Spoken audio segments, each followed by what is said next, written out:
Mohon izin komandan, kok publik yang nolak RUU TNI malah dibilang kurang kerjaan?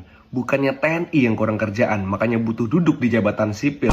Bukannya banyak ribuan perwira yang non-job, jenderal yang non-job, makanya butuh dikasih kerjaan. Mohon izin komandan, bukannya Kementerian Pertahanan itu adalah kementerian dengan anggaran terbesar di Republik ini. Kok bisa masih ada prajuritnya yang non-job? Mohon izin komandan, tolong kami dijelaskan. Mohon izin komandan, kok publik yang nolak RUU TNI untuk masuknya kembali dui fungsi TNI, kok malah dibilang otaknya kampungan?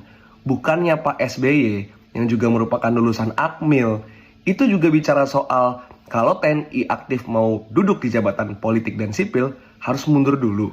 Apakah beliau kampungan? Tapi kalau emang kita yang nolak dui fungsi dibilang kampungan, gue bangga dengan bilang otak gue adalah kampungan. Mohon izin komandan, katanya kan mau satu lingkungan sama sipil. Tapi kok ada beda pendapat, pandangan kritis malah alergi. Malah dikatain balik, menantunya bilang otak kampungan, mertuanya bilang wajah kau gelap, sama aja. Mohon izin komandan, hari ini ada CSN yang lagi nganggur. Ada PHK di mana-mana, Gen Z susah nyari kerja. Tapi kok TNI aktifnya mau ngambil double job, kerjaan TNI sama kerjaan sipil. Utamain dulu dong warga sipilnya komandan. Dan untuk teman-teman semua, cara paling gampang untuk tahu produk undang-undang itu bermasalah atau enggak adalah ketika ia mencurigakan.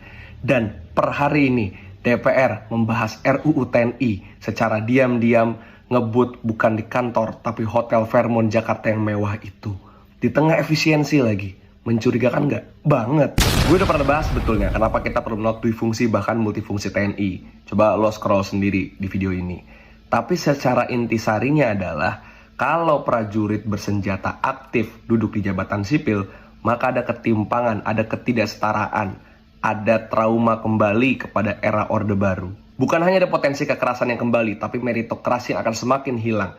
Mereka yang telah dilatih di BUMN, ASN, kuliah bertahun-tahun, akan kalah dengan TNI aktif yang cuma dikasih kursus bentaran doang. Apakah benci TNI? Ya justru enggak. Kita pengen TNI pada tempatnya, sipil pada tempatnya.